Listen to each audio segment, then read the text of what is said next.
Selamat pagi, kembali lagi bersama saya Dewi dari Insight Investment Management. Hari ini saya berkesempatan untuk sharing terkait kondisi pasar mingguan untuk periode 27 Maret sampai 31 Maret 2023. Pada minggu lalu, IHSG meneruskan penguatan sejak 2 minggu sebelumnya dan ditutup menguat sebesar 43,02 poin atau senilai positif 0,64% ke level 6.805,28. Sepanjang minggu lalu, kami melihat arus masuk asing yang relatif solid ke pasar saham Indonesia di tengah kuatnya indikator makroekonomi Indonesia. Per 31 Maret 2023, asing melakukan net buy sebesar 197,29 US dollar juta selama seminggu, sehingga secara year to date asing telah membukukan net buy sebesar 445,35 juta US dollar. Dari pergerakan sektoral IHSG sepanjang minggu lalu, hampir semua sektor mengalami penguatan dipimpin oleh sektor energi yang menguat sebesar positif 5,44%. Sementara itu, sektor keuangan masih dilanda aksi jual yang dipicu oleh berakhirnya periode cum date beberapa big banks pada minggu lalu, mencatatkan performa terburuk dengan penurunan sekitar minus 0,31%. Melihat performa year to date, tercatat sektor konsumer non cyclical masih menjadi best performer dengan kenaikan positif 2,06% dan sektor energi menjadi worst performer dengan penurunan minus 7,72%. Pada pasar obligasi, imbal hasil US Treasury 10 tahun sebagai global benchmark naik ke level 3,47% dibandingkan posisi sebelumnya di level 3,38%. Sigapnya regulator menenangkan pasar membawa pada situasi yang terkendali dalam insiden bank saga di Amerika sehingga membawa kestabilan pada pasar keuangan Amerika. Kita beralih pada pasar obligasi pemerintah Indonesia. Imbal hasil obligasi pemerintah bertenor 10 tahun turun sebesar 1,30 bps menjadi 6,79% dari level 6,81% pada minggu sebelumnya.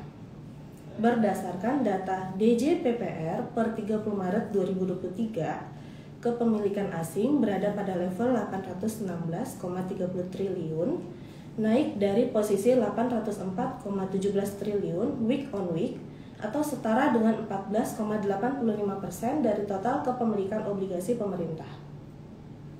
Tercatat institusi perbankan menjadi top seller dengan mencatatkan penjualan bersih hampir 33 triliun mengakibatkan jumlah kepemilikan menjadi 31,87%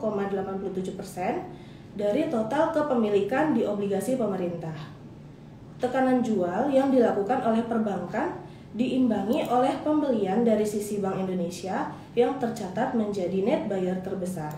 Dengan pembelian bersih senilai 32 triliun mengukuhkan kepemilikan menjadi pemilik 18,4% dari total kepemilikan obligasi pemerintah. Untuk indikator mata uang kita, rupiah ditutup menguat 1,06% terhadap dolar Amerika Serikat ke posisi 14.955 per dolar Amerika Serikat pada minggu lalu. Di sisi lain, persepsi risiko Indonesia cenderung membaik, ditandai oleh penurunan CDS 5 tahun ke level 96,47. Kita beralih ke pasar komoditas. Terpantau harga batubara kembali mengalami kenaikan. Kenaikan harga batubara thermal merupakan hasil dari permintaan yang lebih tinggi dari India dan China. Berdasarkan riset Kepler, impor batubara thermal laut China diperkirakan mencapai 26,82 juta ton pada bulan Maret, tertinggi sejak Januari 2017. Sedangkan impor batubara thermal India diperkirakan mencapai 12,52 juta ton pada bulan Maret dan jumlah tertinggi sejak Agustus tahun lalu. Tercatat harga Newcastle Coal berada pada level 177 US dollar per ton. Sementara itu, harga emas kembali mencoba tembus level resistnya pada 2000 US dollar dan ditutup pada level 1968 US dollar per ounce pada akhir sesi perdagangan Jumat 24 Maret. Kita berlanjut pada peristiwa penting yang terjadi pada minggu lalu. Yang pertama itu inflasi di Amerika Serikat mengalami penurunan. Menurut data terbaru dari Bureau of Economic atau BEA, Core PCE X energi dan makanan turun menjadi 4,6% pada bulan Februari dibandingkan dengan 4,7% pada bulan Januari. Sementara indeks harga PCE turun menjadi 5% dibanding dengan revisi 5,3% pada bulan Januari. Data PCE BEA adalah ukuran inflasi yang menjadi favorit Federal Reserve. Yang kedua, berdasarkan laporan US Jobless Claim, jumlah orang Amerika yang mengajukan tunjangan pengangguran naik sebanyak 7.000 dari pekan sebelumnya menjadi 198.000 pada pekan yang berakhir pada 25 Maret. Sedikit di atas ekspektasi sebesar 196.000. Meskipun melebihi ekspektasi, hasilnya tetap berada pada level historis yang rendah dan terus menunjukkan pasar tenaga kerja yang masih kuat, sejalan dengan pandangan Federal Reserve mengenai rendahnya tingkat pengangguran. Sementara itu, berita regional lainnya datang dari yang pertama itu topik masih hangat yang diperbincangkan mengenai fokus kekhawatiran krisis perbankan yang terjadi baru-baru ini menyebabkan perlambatan ekonomi jangka menengah setelah terjadinya kegagalan dua bank US dan mulai terlihat pada arus keluar dana terbesar dari lembaga keuangan kecil. Simpanan yang dipegang oleh bank-bank kecil di AS turun sebesar 119 miliar US dollar menjadi 5,46 triliun US dollar setelah kegagalan Silicon Valley Bank. Hal ini diperkirakan akan memberikan tekanan pada pertumbuhan kredit dalam sistem perbankan yang pada gilirannya akan mengurangi pertumbuhan GDP real. Investor khawatir tentang kepercayaan para penabung yang terguncang dan ketidakpastian yang mengintai bank-bank kecil. Kita berlanjut kepada berita pekan lalu dari sisi domestik. Yang pertama itu situasi berbeda terjadi di Indonesia di mana kepercayaan masyarakat terhadap institusi perbankan masih cukup kuat. Berdasarkan data Lembaga Penjaminan Simpanan LPS per Februari 2023, jumlah simpanan nasabah dengan nominal di bawah 100 juta mencapai 977 miliar atau tumbuh sebesar 3% secara tahunan. Sementara itu, simpanan nasabah kaya dengan nominal di atas 5 miliar pada Februari 2023 mencapai 4.275 triliun atau meningkat 12% secara tahunan sehingga meningkatkan likuiditas perbankan. Yang kedua, masyarakat diperkirakan tak akan berfokus lagi pada permasalahan pandemi COVID-19 tetapi bergeser ke inflasi.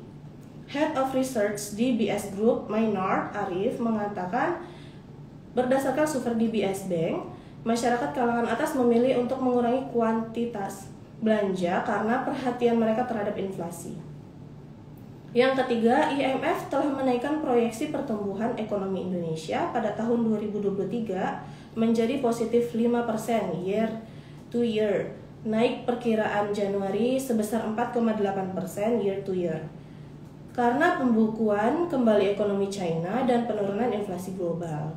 Namun, proyeksi ini lebih rendah dari pertumbuhan 5,31% year to year yang dicapai pada tahun 2022. IMF memperingatkan bahwa pelonggaran keuangan global atau perlambatan ekonomi global dapat melemahkan neraca perdagangan Indonesia dan menempatkan tekanan pada rupiah. Pada minggu ini kita akan sama-sama tunggu perkembangan dari pengumuman inflasi Indonesia pada Senin ini. Kemudian initial jobless claim US pada Kamis ini dan unemployment rate US serta cadangan devisa China pada Jumat ini. Sekian weekly update dari kami. Terima kasih atas perhatiannya. Mudah-mudahan dapat membantu teman-teman investor dan sobat Insights. Saya Dewi pamit undur diri. Insight Investment Management, transforming investment into social impact. Yuk investasiin dan realisasiin. Terima kasih.